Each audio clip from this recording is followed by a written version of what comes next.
அடுத்த நாள் சூரியன் உதிச்சு 1 மணி நேரம் ஆனப்போ கூட மண்டபப்பட்டு கிராமத்து தெருவில் மக்கள் நடமாட்டம் இல்லை. 2 நாளாக கிராமத்தில் நடந்த விஷயங்கள்னால சரியாக தூக்கம் இல்லாதனால எல்லாரும் கொஞ்சம் மெதுவாக தான் எந்திரிச்சாங்க.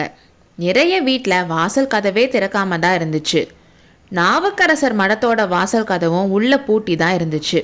ஆனால் உள்ள பேச்சு குரல் கேட்டுச்சு. அந்த டைமில் குண்டோதரன், சத்ருக்னன், வஜ்ரபாகு 3 பேரும் மடத்து வாசலுக்கு வந்தாங்க. குண்டோதரன் கதவை ஒரு இடி இடிச்சான். உடனே உள்ள பேசிட்டு இருந்த சத்தம் நின்றுச்சு. மனுஷங்க நடமாடுற சத்தமும் கதவுகள் திறந்து மூடுற சத்தமும் கேட்டுச்சு. அதுக்கப்புறம் வாசல் கதவு திறந்துச்சு. ஆயனர் வெளியில வந்து, நீதானா குண்டோதரா, ராத்திரியெல்லாம் எங்கே போயிருந்த, உன்னை நம்புனான்னு சொல்லிட்டு இவங்க யாருன்னு கேட்டாரு. நேற்று 2 பேர் வந்தாங்க, சிற்பக்கலையில் ஆர்வம் இருக்கிறவங்கன்னு சொன்னேனே, அவங்கள ராத்திரியெல்லாம் தேடி காலையில் விடிய போகிறப்ப தான் கண்டுபிடிச்சேன். உங்களை பார்க்கணுன்னு சொன்னனால கூட்டிகிட்டு வந்தேன்னு குண்டோதரன் சொன்னான். அப்படியா, உள்ளே வாங்க. சிவகாமி, இவங்களுக்கு உட்கார்றதுக்கு மனை எடுத்து போடுன்னு சொன்னார். சிவகாமி மனை எடுத்து போட்டதும் வந்தவங்க உட்கார்ந்தாங்க. சிவகாமியை வற்புறுத்தி உட்கார சொல்லியும் அவள் உட்காரவே இல்லை. புதுசாக வந்த 2 பேரையும் ஆவலோட மாறி மாறி பார்த்துட்டு இருந்தா. உங்களை பற்றி குண்டோதரன் சொன்னான். உங்கள் 2 பேருக்கும் எந்த ஊருன்னு ஆயனர் கேட்டார். குருவே, என்ன தெரியலையான்னு சத்ருக்னன் கேட்டான். தெரியலையேப்பா, நீ என்கிட்ட எப்போவாச்சும் சிற்பம் கற்றுக்கிட்டியான்னு கேட்டாரு. ஆமாம் குருவே, சிவகாமி அம்மையை வேணா கேளுங்க, அவங்களுக்கு ஞாபகம் இருக்கும்னு சத்ருக்னன் சொன்னான். ஆமாம் அப்பா, 2-3 நாள் இவர் உங்களோட சீடராக இருந்தாருன்னு சிவகாமி சொன்னான். என்னோட அதிர்ஷ்டம் அவ்வளோதான், நான் வந்த கொஞ்ச நாள்லையே நீங்கள் கிளம்பி மாமல்லபுரத்துக்கு போயிட்டீங்கன்னு சத்ருகனன் சொன்னான். அப்புறம் கொஞ்ச நாள்லையே எல்லா வேலையும் நின்றுச்சு. இந்த பாலா போன யுத்தம் எதுக்கு வந்துச்சோ, எப்போ முடிய போகுதோன்னு ஆயனர் சொன்னார். இன்னும் கொஞ்சம் பொறுமையாக இருங்க ஆயனரே, யுத்தம் சீக்கிரம் முடிஞ்சிடும், நீங்கள் பழையபடி உங்கள் வீட்டுக்கே போகலாம்னு வஜ்ரபாகு சொன்னார். அந்த குரலை கேட்டதும் ஆயனர் கொஞ்சம் திடுக்கிட்டு வஜ்ரபாகுவை உத்து பார்த்து, ஐயா நீங்கள் யாருன்னு கேட்டார். என்ன நிஜமாவே தெரியலையா ஆயனரேன்னு சக்கரவர்த்தி கேட்டாரு. பார்த்த மாதிரி ஞாபகம் இருக்குன்னு ஆயனர் சொல்லிட்டு இருந்தப்பவே சிவகாமி ஆயனர் காது கிட்ட வந்து, சக்கரவர்த்திப்பா உங்களுக்கு தெரியலையான்னு சொன்னான். ஆயனர் ரொம்ப வியப்போடையும் சந்தோஷத்தோடையும் எந்திரிச்சு, பிரபு இது என்ன வேஷம், அடையாளமே தெரியலையேன்னு சொன்னாரு. வேஷம் போடுற கலையில் இன்னைக்கு தான் எனக்கு மன நிறைவாக இருக்குது. போர்க்களத்தில் புலிகேசி முன்னாடி நின்று தூது சொல்லிட்டு வந்தப்போ கூட இவ்வளோ மனநிறைவு இல்லைன்னு சக்கரவர்த்தி சொன்னார். பிரபு, குண்டோதரன் நேத்தே என்கிட்ட சொன்னான், யாரோ 2 பேர் வந்திருக்காங்க, இங்கே இருக்க பாறைகளை பார்த்து கோவில் அமைக்கிறத பற்றி பேசினாங்கன்னு. எனக்கு உங்கள் ஞாபகம் தான் வந்துச்சு. அந்த மாதிரி நினைக்கிறவங்க சக்கரவர்த்தியை தவிர வேற யார் இருக்காங்கன்னு நினச்சேன். கடைசியில் நீங்களாவே இருக்கீங்க. பிரபு, இந்த ஏழை சிற்பியை பார்க்கறதுக்காகவா இவ்வளோ தூரம் வந்தீங்க? உங்களை பார்த்து எவ்வளோ நாள் ஆச்சு, ஒரு யுகம் ஆன மாதிரி இருக்குன்னு ஆயனர் சொன்னார். ஆயனரே, உங்ககிட்ட பொய் வேஷத்தில் வந்தேன், அதோட பொய் சொல்லவும் விரும்பலை. நான் இங்கே வந்தது உங்களை பார்க்கறதுக்காக இல்லை, என் மகன் மாமல்லனை தேடி வந்தேன்னு சொன்னார். சிவகாமி வெக்கப்பட்டுக்கிட்டு தலையை குனிஞ்சுக்கிட்டா. பிரபு, மாமல்லர் நேற்று ராத்திரியே கிளம்பிட்டாரே, குண்டோதரன் சொல்லலையான்னு கேட்டாரு. மாமல்லரும் பரஞ்சோதியும் இப்போ காஞ்சிக்கு போயிட்டு இருப்பாங்க. இங்கே வந்தனால உங்களையும் பார்த்துட்டு மாமல்லனை காப்பாற்றினதுக்காக நன்றி சொல்லிட்டு போகலாம்னு வந்தேன்னு சக்கரவர்த்தி சொன்னார். பிரபு, நாங்கள் மாமல்லரை காப்பாற்றலை, வெள்ளத்தில் சிக்கிட்டு இருந்த எங்களை தான் மாமல்லர் காப்பாற்றினாருன்னு சொன்னார்.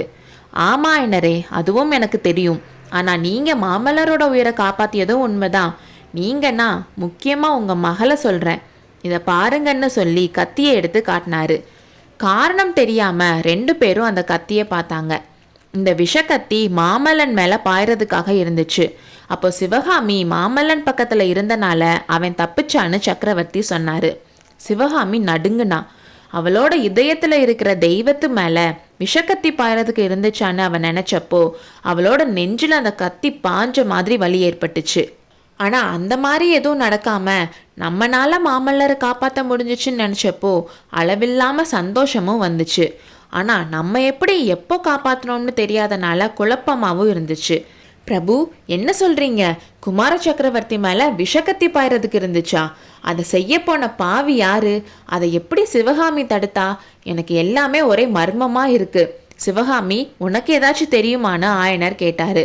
சிவகாமியை கேட்குறனால ஒரு பயனும் இல்லை, அவளுக்கு ஒன்றும் தெரியாது. டைம் வரப்போ நானே சொல்கிறேன். இப்போ எந்த ஆபத்தும் இல்லை. ஆயனரே, இந்த மண்டபப்பட்டு கிராமம் உங்களுக்கு பிடிச்சிருக்குல்ல? யுத்தம் முடிகிற வரைக்கும் நீங்கள் இங்கேயே இருக்கீங்களான்னு கேட்டார். ஆமாம் பிரபு, அப்படிதான் நானும் நினச்சிருக்கேன். இந்த கிராம மக்கள் ரொம்ப நல்லவங்க, கலையை நல்லா ரசிக்கிறாங்க, பாறை கோவில் அமைக்க உதவி பண்ணுறதாவும் சொல்லியிருக்காங்கன்னு சொன்னார். நானும் அதுக்கு ஏற்பாடு பண்ணுறேன். உங்களுக்கு தேவையான ஆட்களும் கருவிகளும் கொடுத்து உதவி பண்ண சொல்லி திருக்கோவலூர் கோட்டத்து அதிகாரிகளுக்கு கட்டளை அனுப்புகிறேன்னு சக்கரவர்த்தி சொன்னார். பிரபு, நீங்கள் ஒரு நாளாச்சும் இங்கே தங்கலாம்ல? இன்னைக்கு சாயங்காலம் பாறைகளை போய் பார்த்து எப்படி கோவில் அமைக்கலான்னு முடிவு பண்ணலாமேன்னு ஆயனர் சொன்னார். மகேந்திர சக்கரவர்த்தி சிரிச்சுக்கிட்டு, ஆயனரே, காஞ்சிக்கு 50 கிலோமீட்டர் தூரத்தில் வாதாபி படைகள் வந்துட்டுருக்கான். அந்த படைகள் காஞ்சிக்கு வரதுக்குள்ள நான் போகணும்னு சொன்னார். அப்படியா? இங்கேருந்து காஞ்சிக்கு 100 கிலோமீட்டர் மேலே இருக்குமே, எப்படி போவீங்கன்னு ஆயனர் கவலையாக கேட்டார். அதை பற்றிலாம் கவலை இல்லை, அந்த கரையில் கண்ணபிரான் ரதத்தோட வெயிட் பண்ணிகிட்ருக்கான்னு சொன்னார். அப்போது சிவகாமி ஆயனர்கிட்ட, கமலி நல்லா இருக்காளான்னு கேளுங்க அப்பான்னு சொன்னான். கமலி நல்லா இருக்காமா? கண்ணபிரான் உன்னை பார்த்து கமலியை பற்றி சொல்லணும்னு ஆசையாக இருந்தான். நான் தான் வரக்கூடாதுன்னு தடுத்துட்டேன்னு சக்கரவர்த்தி சொன்னார். சிவகாமி மறுபடியும் ஆயனர்கிட்ட, அப்பா, கமலிக்கு குழந்தை பிறந்தா சொல்லி அனுப்ப சொல்லுங்கன்னு சொன்னான். என்ன காரணத்தாலோ தெரியல, அவளுக்கு மகேந்திர சக்கரவர்த்தியை பார்க்கவே சங்கடமாக இருந்துச்சு. கண்டிப்பாக சொல்லி அனுப்ப சொல்கிறேன் சிவகாமி. சரி ஆயனரே, நான் கிளம்புறேன். போகிற வழியில் வேணும்னா பாறைகளை ஒரு தடவை சுற்றி பார்த்துட்டு போகலாம். நீங்களும் வரீங்களான்னு சக்கரவர்த்தி கேட்டார். கண்டிப்பாக பிரபு, அதை தவிர வேறு என்ன வேலை எனக்குன்னு சொன்னார். இன்னும் ஒரு விஷயத்தை மறந்துட்டேன்னு சொல்லி சக்கரவர்த்தி அவர் வச்சிருந்த பையில இருந்து ஹெக்ஸகன் ஷேப்பில் இருந்த தகடு மாதிரி இருந்த ஒன்று எடுத்தார். அதை காட்டி, ஆயனரே, இது என்னன்னு தெரியுதான்னு சக்கரவர்த்தி கேட்டார். தெரியுது பிரபு, சிங்கலட்சுணைன்னு சொன்னார். ஆமாம் ஆயனரே, சிங்கலட்சுணை தான். இது பல்லவ ராஜ்யத்திலேயே மொத்தம் 11 பேர்கிட்ட தான் இருக்குது. 12வது லட்சணையை இப்போ உங்ககிட்ட தரேன். இதை காட்டுனா பல்லவ சாம்ராஜ்யத்தோட எந்த அதிகாரியும் நீங்கள் சொன்னதை செய்வாங்க. எந்த கோட்டை கதவும் உடனே திறக்கும். இதை வச்சுக்கிட்டு என்னையும் மாமல்லனையும் நீங்கள் எப்போனாலும் பார்க்கலாம். இந்த யுத்த காலத்தில் உங்ககிட்ட இருக்கட்டும்னு கொடுக்குறேன். ரொம்ப பத்திரமா வச்சுக்கணும். ரொம்ப முக்கிய காரணம் இல்லாமல் இதை யூஸ் பண்ணக்கூடாதுன்னு சொல்லி ஆயனர்கிட்ட நீட்டினாரு. பிரபு, இந்த ஏழை சிற்பிக்கு எதுக்கு சிங்கலட்சணைன்னு சொல்லி அதை வாங்க ஆயனர் தயங்கினார். ஆயனரே, இந்த பெரிய ராஜ்யத்தில் உங்களையும் உங்கள் மகளையும் விட பெரிய செல்வம் எதுவும் இல்லைன்னு நினைக்கிறேன். எப்போவாது தேவைப்படலாம், அதனால் வாங்கி பத்திரமா வச்சுக்கோங்கன்னு சொல்லி சக்கரவர்த்தி மறுபடியும் நீட்டினதும் ஆயனரால் அதுக்கு மேலே வேணான்னு சொல்ல முடியாமல் வாங்கி வச்சுக்கிட்டாரு. அதை சிவகாமி கிட்ட கொடுத்து, சிவகாமி, இதை பத்திரமா உன் பெட்டியில் வச்சுட்டு வான்னு சொன்னார். சிவகாமி அதை வாங்கிட்டு அவள் பெட்டியில் வைக்கிறதுக்காக உள்ளே போனான். கிராமத்து பெண்கள் சிவகாமியோட ட்ரெஸ் வச்சுக்கிறதுக்காக அழகான ஒரு பெட்டி கொடுத்துருந்தாங்க. அந்த பெட்டிக்குள்ளே அந்த லட்சணையை பத்திரமா வச்சா. அவள் பெட்டியை திறந்து சிங்க லட்சணையை வச்சதை அதே அறையில் தூணுக்கு பின்னால் மறைந்திருந்த நாகநந்தி பிக்ஷு கவனமாக பார்த்து கொண்டிருந்தார். அடுத்த அத்தியாயத்தில் சந்திப்போம்.